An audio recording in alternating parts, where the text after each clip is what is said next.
Hello, this is Lindsay Clark, your instructor for current topics in medical laboratory sciences. This is lecture 15. This will be the last lecture on research-related topics, and we'll be discussing evaluating research articles today. We've talked about evidence-based practice and reviewed research and research methods, so now we need to know how to tell if our sources are any good. So that's what we will discuss today.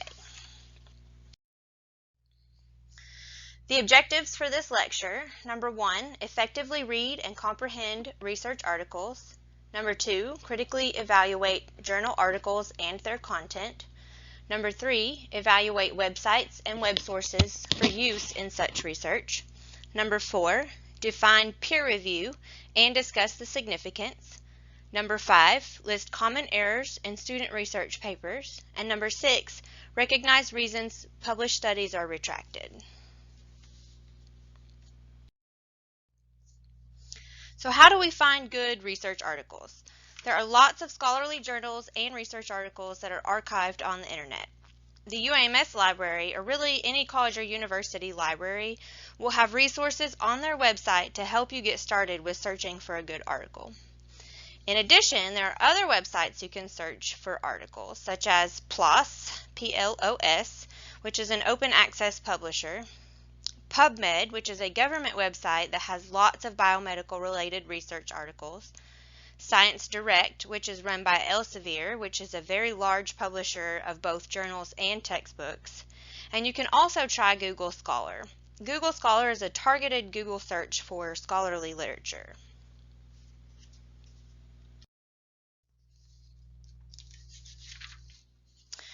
When looking for research articles, you will come across some articles and some journals that are peer-reviewed. So what does that even mean? An article that is peer-reviewed means it was read and evaluated prior to publication by professionals working in the same field, or peers.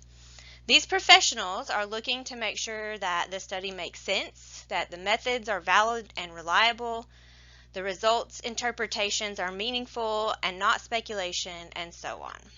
The peer review process works to validate academic work and improve the quality of published research by preventing fabricated studies from being published.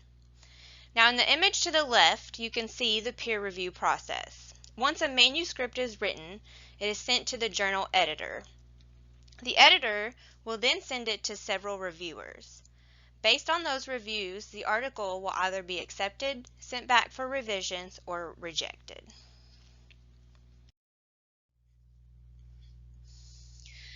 Now that you have found a suitable article, you want to make sure that you are reading it effectively. When first reading the article, start general, then move to the details. Start by reading the title, the abstract, and read through the headings. Then you may want to skim the introduction and conclusion to get an idea of the big picture of the article. If there are terms you are not familiar with, look for definitions. If they're not defined in the text, be sure to look them up. Examine the tables and figures, which will help you understand the data that was collected and the data analysis in the article. Read the methods and results sections intentionally, keeping questions in mind such as what variables were measured, what is the main hypothesis, and what were the findings of this study. And lastly, read the article again. It is difficult to take in all that information in a research article the first time through. So reading it again will allow you to pick up on details you may have missed the first time. Now we are going to talk about evaluating a research article. For this section, I have used an article as an example that we can walk through the evaluation process. So the article, which is titled Spurious Thrombocytopenia and Automated Platelet Count, is available for download in Blackboard. You can download the article or print the article and use it to follow along in this section. I think that would be really helpful for you guys. The first thing you're going to evaluate is the title of the article. The title should describe the research, but not disclose the results of the research. It should not be a yes or no question. For example, a bad title would be something like, do first grade boys and girls differ in their use of mathematical problem-solving strategies? A better title would be Gender Differences in First Grade Mathematics Problem-Solving Strategies. The first example was a yes or no question, and the second example really gives a better overview of what the article is going to be about. So let's take a look at the article we are going to use as an example. The title is Spurious Thrombocytopenia in Automated Platelet Count. This title is concise, it gives information about the study, but does not reveal the findings.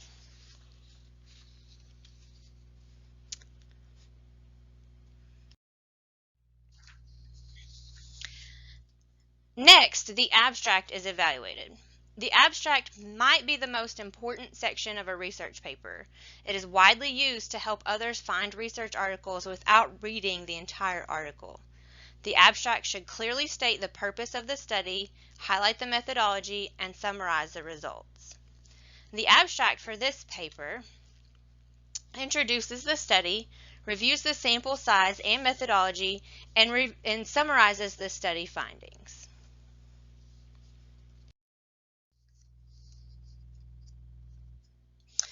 Evaluating the introduction and literature review. These may be combined in one section, or they might be their own separate sections. The introduction should provide the context for the study, as well as the specific aims of the study. The significance of the work should also be included.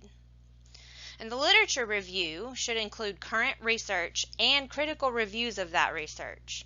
It's not meant to be a list of articles. There should be a clear link between the literature review, problem, and hypothesis.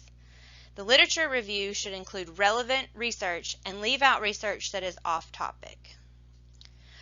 Our example article does not have a separate introduction and literature review section. The introduction is not labeled with the header, but is obvious it is the introduction. The authors give some background on the study, define terms used throughout the paper, and tell the reader what they will present in the article. The Methods and Materials section outlines the research technique used and any methods and materials used as part of the study. This can include instrumentation, reagents, lab supplies, etc. The methods used should be valid and reliable. It is also common for the author to compare their methods and materials to those used in other studies. In the Materials and Methods section of the example article, the authors listed instrumentation used, staining method used, the process for collecting specimens in different anticoagulants, as well as methods used to counteract the platelet clumping. They also note which statistical software they used to analyze their results. The results section is where the analyzed data is reported. It should be analyzed and reported in an unbiased manner, and any statistically significant results should be noted. Theoretically, the results should correlate with the original problem statement, either supporting the hypothesis or rejecting it. If tables, charts, graphs, or other figures are used in this section, take note if they were appropriate and used effectively. The images here are excerpts from the example article. But if you read through the results section, it is well organized with headings for each subsection. In addition, the tables and charts are easy to understand, and the flow chart here gives an overview of their process. The statistical analysis is well done and presented in a way that most will understand. The discussion section of a research article should summarize the purpose of the study as well as the results. It should include appropriate, easy to understand interpretations of the data and should mention any limitations of the study. Authors must avoid speculation. It is also common to include suggestions for further research on the topic. Our research article has a nice discussion section, which also serves as the conclusion. They mention that they did not include large platelets in their study and included results of previous studies that correlated to this one. The discussion is well written and sums up the study nicely. Now, our example article did not have a separate conclusion section, but if you are working with an article that does have one, you should evaluate that section as well as the others. The conclusion, much like the discussion, should summarize important findings of the study, point out the contribution to research, and offer suggestions for further research.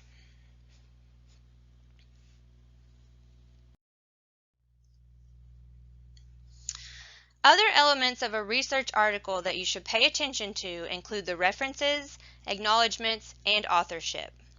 The reference list should be properly cited and include all relevant sources. The references in our example are really well done. Checking the acknowledgments section may give you clues about hidden biases. For instance, if the author thanks a company for funding or support, that could be a red flag. In our article, the authors thank the individuals that edited the paper, so really nothing to worry about there. And always check the authorship. Who wrote this paper? Are they a reliable source? Generally, with a scholarly journal and/or peer-reviewed work, you can trust the authors as they've already been vetted by the editors and reviewers. And in our article, the acknowledgement section is here, and the references are here.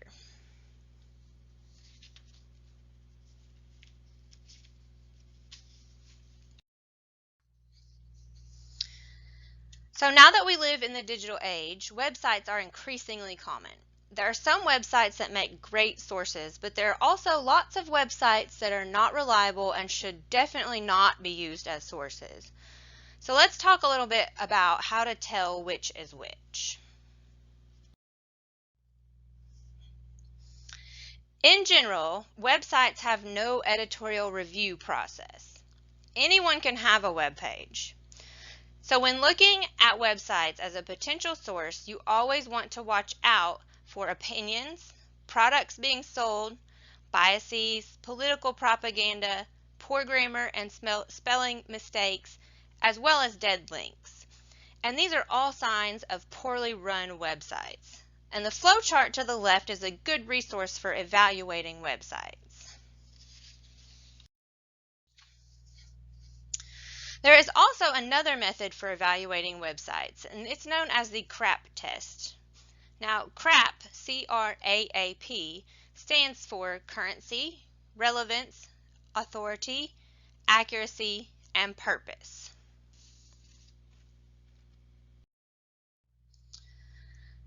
So for each heading, there are questions that you should ask yourself about the website in question. So we'll just run through these real quick. Currency. So is the website current? Has it been updated recently? Relevance. Is this website relevant to my topic? Authority. Who authored this page? Are they affiliated with a college or university? Or are they affiliated with some other trustworthy institution? Accuracy. Can the information on this website be verified? Has it been independently reviewed? And purpose. What is the purpose of this website? Is it educational? Is it a government website? Are there biases or advertisements? Answering these questions can help you determine if the website you're looking at is useful or not.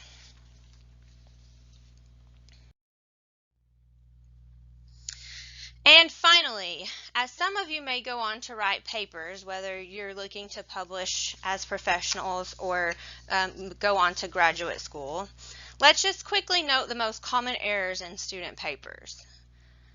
So, overuse of quotes. In science, there really is no reason for direct quotes in your research article. Many students are used to writing a different type of paper that benefits from direct quotes, but for technical writing, just leave them out.